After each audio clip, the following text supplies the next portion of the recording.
नमस्कार, आप सभी का वीरी टीवी उत्तर प्रदेश में स्वागत है। बीजेपी विधायक ने हमीरपुर जिले के अधिकारियों पर अवैध खनन करवाने का आरोप लगाया है। बीजेपी विधायक मनोज प्रजापति ने कहा कि बिना सह के इस तरह के अवैध खनन नहीं हो सकते। खनन अधिकारियों पर उन्होंने आरोप लगाए हैं। खनन क्षेत्र में खनन न कर ग्राम पंचायत किसानों की जमीनों में खनन कर रही है। बिना किसी सह पर पट्टाधारक की अवैध खनन करने की हिम्मत नहीं होती।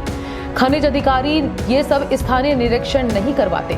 खनिज अधिकारी सुभाष सिंह अवैध खनन में दोषी हैं। एसएचओ, चौकी इंचार्ज, सबकी मिलीभगत इसमें सामने आई है। विधायक ने ओवरलोडिंग पर भी सवाल खड़े किए हैं। एआरटीओ खनन माफियाओं से मिलकर ओवरलोडिंग और खनन कारोबार चला रही हैं। सैकड़ों ओवरलोड ट्रकों का क्या हो रहा है, परिवहन विभाग को कुछ भी नहीं पता। बिना रॉयल्टी के राजस्व को लगाया जा रहा है चूना।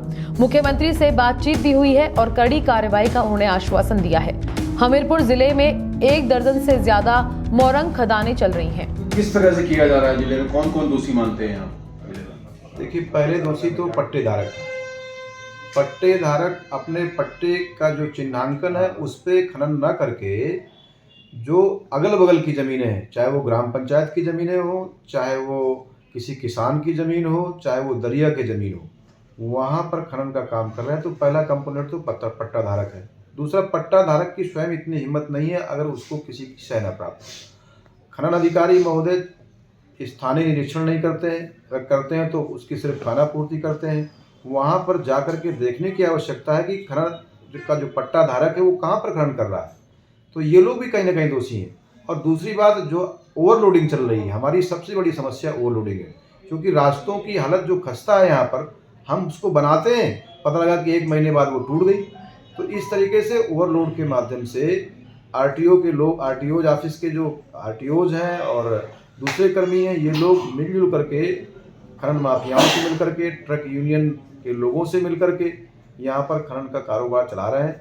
हम लोग बड़ा गंभीर है इस मामले में। जिलाधिकारी महोदय ने कई बार निर्देश दिए हैं, कप्तान साहब ने कई बार निर्देश दिए हैं, लेकिन अभी जितना नियंत्रण होना चाहिए था उतना नियंत्रण इनके ऊपर नहीं हो पा रहा। अभी भी रात में आप देखेंगे तो सैकड़ों की संख्या में यहाँ से ट्रक ओवरलोडेड निकल करके जा रहे हैं। उसमें काफ़ी मात्रा में वो ट्रक्स भी रहते हैं जिनमें रॉयल्टी भी नहीं रहती है।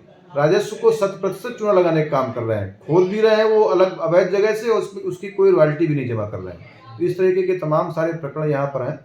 हमारी बात हुई है आदरणीय मुख्यमंत्री जी से, उन्होंने काफ़ी नाराज़गी व्यक्त करी है इसमें, और जल्दी से जल्दी इनके विरुद्ध कड़ी कार्रवाइयाँ सुनिश्चित होंगी। कौन से पुलिस अधिकारी इसमें संलिप्त है अवैध खनन कराने में?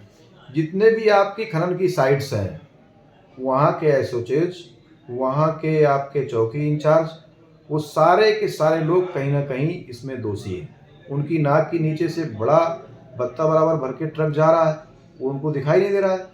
ट्रक की ट्राली, ट्रैक्टर्स की ट्रालियाँ वहाँ पर चल रही हैं, उनका तो कोई रॉयल्टी ही नहीं है। और ट्रैक्टर की ट्रालियाँ रात भर में सैकड़ों की संख्या में एक रास्ते से, एक खनन के पॉइंट से जा रही हैं, उन पर कोई नियंत्रण नहीं है। तो वो भी राजस्व की हानि है।